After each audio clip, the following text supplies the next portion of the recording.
থেকে বর্ণিত একটা হাদিস, রাসূল করিম সাল্লাল্লাহু আলাইহি ওয়াসাল্লাম বলেছেন, যে ব্যক্তি ওই ব্যক্তি শক্তিশালী নয় যে মানুষকে কুস্তিতে বিজয়ী হয়, ওই ব্যক্তি সবচাইতে বেশি শক্তিশালী যে নিজের ক্রোধকে দমন করে।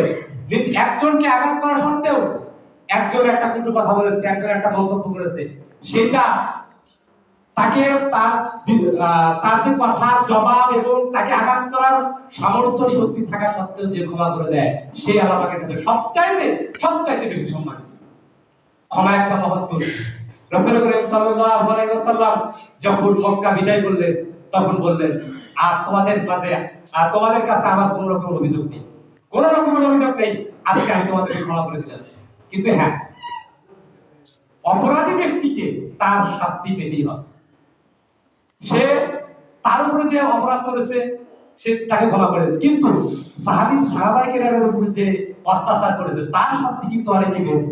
এবং বিভিন্ন গোত্রের লোকদেরকে নির্দেশ দেওয়া হয়েছিল, এই 7-8 জনের কথা বলা হয়েছিল, এদেরকে যেখানে পাবে সেখানে হত্যা করবে। কারণ এই সমস্ত ব্যক্তিদের হত্যা না করলে সমাজ এবং রাষ্ট্রে বিশৃঙ্খলা সৃষ্টি হবে, তাদেরকে হত্যা করার কথা বলা হয়েছে। রাতকে হযরত ইউসুফ আলাইহিস সালাম কে যখন কুয়োর মধ্যে ফেলে দেওয়া হলো, যখন তিনি অর্থমন্ত্রী হলেন, তারপরে তাদের সেই 8 থেকে 9 ভাই যারা তাদের কাছে ইউসুফ আলাইহিস সালামের পায়ের কাছে গিয়ে বললেন, তখন তিনি বললেন, তোমাদের উপর আমাকে অভিযোগ। এইটাই ছিল নবীদের উদারতা, এইটাই ছিল নবীদের ক্ষমার উজ্জ্বল দৃষ্টান্ত। রাসূল করিম সাল্লাল্লাহু আলাইহি সাল্লামকে যখন তায়েফ পাশে পাথর মেরে মেরে রক্তাক্ত করে ফেলে দিয়েছে, তখন জিবরাইল আলাইহিস সালাম এসে বললেন, হে রাসূল, আপনি আদেশ করুন, দুই পাশ থেকে দুইটা পাহাড়কে আমি একসাথে করে দিই, তায়েফবাসী একদম মাটির সাথে মিশে যায়। রাসূল করিম সাল্লাল্লাহু আলাইহি সাল্লাম বলেছেন, জিবরাইল, তুমি এই কথা বলো, তাহলে আমি ইসলামের দাওয়াত দেব কার কাছে? আল্লাহর দ্বীনের দাওয়াত কার কাছে দেব? ওই অবস্থায় রাসূল করিম সাল্লাল্লাহু আলাইহি সাল্লামকে এমন রক্তাক্ত করা হয়েছিল, যার ব্যথা মাঝে মধ্যে রাসূল করিম সাল্লাল্লাহু আলাইহি সাল্লামের যায়। কিন্তু তার সত্ত্বেও, এত অত্যাচার, এত নিপীড়ন করা সত্ত্বেও তাদের প্রতি কিন্তু সহানুভূতি দেখা হয়েছে, ক্ষমা প্রদর্শন করে দেওয়া হয়েছে। বর্তমান সভ্যতায় আমরা নিজেরাই বলি, আমরা যদি কারোর বাড়িতে 5ই আগস্টের পরে কারোর বাড়িতে অ্যাটাক করতাম, অনেকের থাকা কষ্টকর হয়ে যেত, বা অনেকের এমন একটা পরিস্থিতি হতো যেটা বলার মতো না। কিন্তু আমরা রাসূলের আদর্শ, নবীগণের আদর্শ যেটা মেনে চলার চেষ্টা করি, সেই অনুযায়ী আমরা মানুষকে তাদের দিকে, হেদায়েতের দিকে ডাকছি। মানুষ এক সময় অপরাধ করবে, কিন্তু এক সময় সে ভালো, আল্লাহর দ্বীনের দিকে সে ভালো হয়ে যেতে পারে, তাকে দ্বারা সমাজের মানুষের উপকার হয়ে যেতে পারে।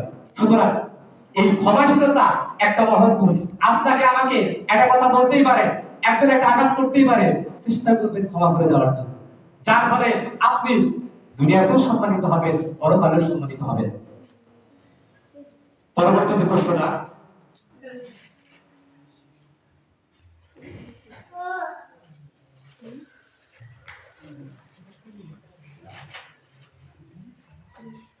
قال فعبادك الأبرار قال الذي يرزق الأرض মুসা আলাইহিস সালাম বলেন, প্রভু আপনার বান্দাদের মধ্যে কে বেশি, আল্লাহ বলেন, আমি যা দিয়েছি, আর কে সবচেয়ে বেশি ধনী? আল্লাহ বলেন, আমি যা দিয়েছি তাতে সে পরিতুষ্ট। অর্থাৎ মুসা আলাইহিস সালাম মহান আল্লাহ পাককে প্রশ্ন করছেন, হে আল্লাহ, তোমার বান্দাদের মধ্যে কে সবচেয়ে বেশি ধনী? আল্লাহ পাক উত্তরে কি বলেছেন, যে আমি তাকে যা দিয়েছি সেটা নিয়ে সে পরিতুষ্ট, সে তুষ্ট, অল্পতে তুষ্টি। দেখুন, প্রত্যেকটা কথায় 6টা প্রশ্ন মানব জীবনের জন্য সবচাইতে গুরুত্বপূর্ণ। একজন মানুষ যা পায় সেটা নিয়ে যদি সে সন্তুষ্ট থাকে, তার উপরের দিকে লোকের দিকে যদি না তাকায়, যে নিম্ন শ্রেণীর লোকের দিকে যদি তাকায়, আল্লাহ পাক আমাকে ওই লোকের সাথে ভালো রাখছে।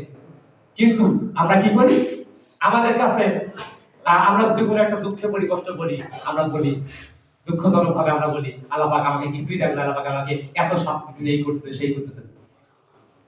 কিন্তু আপনার যে উপার্জন, সেই আয় উপার্জন নিয়ে যদি আপনি তুষ্ট থাকেন, হ্যাঁ আপনি উপার্জন বাড়াইতে পারেন, কিন্তু সেটা নিয়ে দুশ্চিন্তায় থাকা যাবে না। যতটুকু পাইছেন ততটুকুই সন্তুষ্ট থাকেন, অধিক পরিমাণ আশা করবেন। ওয়ালা তামনুন তাস্তাকসির, অর্থাৎ তোমরা অধিক পাওয়ার প্রত্যাশায় কোনো কিছু করবে না। সূরা মুত্তাসির 7 নম্বর আয়াত। তোমরা অধিক পাওয়ার জন্য কোনো কিছু করো না। সূরা তাকাসুর প্রথমেই কিন্তু আমি আপনাদের সামনে তেলাওয়াত করেছি যে প্রাচুর্যের প্রতিযোগিতা, এই সম্পদ অর্জনের অসুস্থ প্রতিযোগিতা তোমাদেরকে মহাচ্ছন্ন করে রেখেছে। মহাচ্ছন্ন বলতে তোমাদেরকে আকর্ষণ করে রেখেছে, কিন্তু এটা শুধু হাত্তা বা যুক্ত বলবা কাবে, অর্থাৎ যতক্ষণ পর্যন্ত তোমরা কবরে উপনীত না হও, যতক্ষণ পর্যন্ত তোমরা কবরের দিকে উপনীত না হও, ততক্ষণ পর্যন্ত তোমরা এই প্রাচুর্যের প্রতিযোগিতা করতে যাচ্ছ। কিন্তু আল্লাহ পাক দুইবার করে কিন্তু এই আয়াতের ভিতরে সতর্ক করে দিয়েছে। সুতরাং আল্লাহ পাক এখানে আর কিছু আয়াত আছে,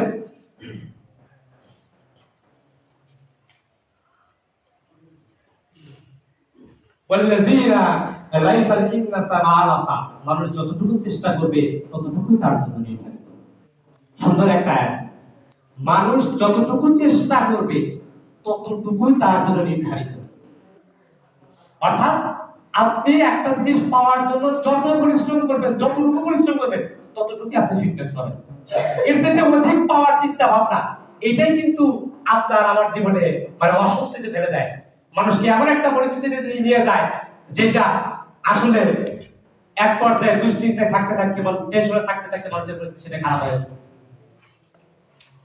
এই যে 6 থেকে 6টা প্রশ্ন মুসা আলাইহিস সালাম করেছেন আল্লাহ পাকের কাছে, এখান থেকে কিন্তু আমরা আমাদের ব্যক্তিগত জীবনের প্রথমটা কি মহান আল্লাহ পাকের জিকির।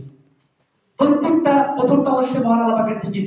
জিকির শব্দের অর্থ আল্লাহ পাকের স্মরণ সর্ব অবস্থায়। 2 নম্বর হচ্ছে হেদায়েত লাভ করা, এবং 3 নম্বর হচ্ছে হেদায়েত লাভ করতে হবে কিভাবে? মহান আল্লাহ পাকের কিতাবের মাধ্যমে। প্রত্যেকটা কথায় হাদিসে কুদসির ভিতরে রাসূল করিম সাল্লাল্লাহু আলাইহি ওয়াসাল্লাম যে হাদিস, প্রত্যেকটা কথায় একটা করে ক্রমান্বয়ে সাজানো। পরবর্তী যে এই প্রশ্নের সাথে আরেকটা বিষয়, সেটা হচ্ছে সংযুক্ত হয় যে পৃথিবীর বুকে যে সমস্ত মাজলুম ব্যক্তি আছে তাদের জন্য দোয়া করা। এটা হাদিসের ভিতরে আমি জাস্ট একটু সামঞ্জস্য বলছি যে যারা অসহায়, নিপীড়িত, নির্যাতিত অবস্থায় আছে, প্যালেস্টাইনের মুসলমানদের অবস্থা দেখেন, দক্ষিণ সুদানের অবস্থাটা দেখেন। দক্ষিণ সুদানে মারতেছে কারা? মুসলমানদের এক ভাই ইউনাইটেড আরব আমিরাত, তাদের সৈন্যবাহিনী দিয়ে অনেক দক্ষিণ সুদানের অনেক নারী শিশুদেরকে তারা হত্যা করে দিয়েছে। মুসলমানদের হত্যা করেছে। তারা বলছে, হে আল্লাহ, তুমি আমাদেরকে এই জালিমদের জনপদ থেকে বের করে দাও, আমাদের জন্য কোনো সাহায্যকারী পাঠাও। আমরা তাদের জন্য সাহায্য না করতে পারি, প্রাণ করে তো মহান আল্লাহ পাকের কাছে দোয়া করতে পারি যে হে আল্লাহ, তুমি এই জালিমদের হাত থেকে তুমি মুসলমানদেরকে, নির্যাতিত নিপীড়িত মুসলমানদেরকে মুক্তি দান করো। এবং এই দোয়া যারা করবে না, পরবর্তী আয়াতে সূরা আন-নিসা ৭৬ নম্বর আয়াতে কি বলা আছে? আল্লাযীনা আমানু ইউকাতিলুনা ফি সাবিলিল্লাহি ওয়াল্লাযীনা কাফারু ইউকাতিলুনা ফি সাবিলিহিত তাগুত ফাকাতিলু আউলিয়াশ শাইতান ইন্না কাইদাশ শাইতানা কানা দাইফা। অর্থাৎ যারা ঈমানদার তারা লড়াই করে আল্লাহর জন্য, আর যারা কুফরি করে তারা লড়াই করে হচ্ছে কাফেরের, তারা লড়াই করে শয়তানের পথে। এবং তোমরা শয়তানের অনুসারীদের বিরুদ্ধে লড়াই করো। ইন্না কাইদাশ শাইতানা কানা দাইফা, শয়তানের চক্রান্ত অত্যন্ত দুর্বল। শয়তানের অনুসারীরা মানুষকে বিভিন্ন রকমের বিভ্রান্ত দেবে, কিন্তু ভাববেন না যে ওদের অত রকম ওরকম শক্তি আল্লাহ পাক বলেছেন কিছুই না।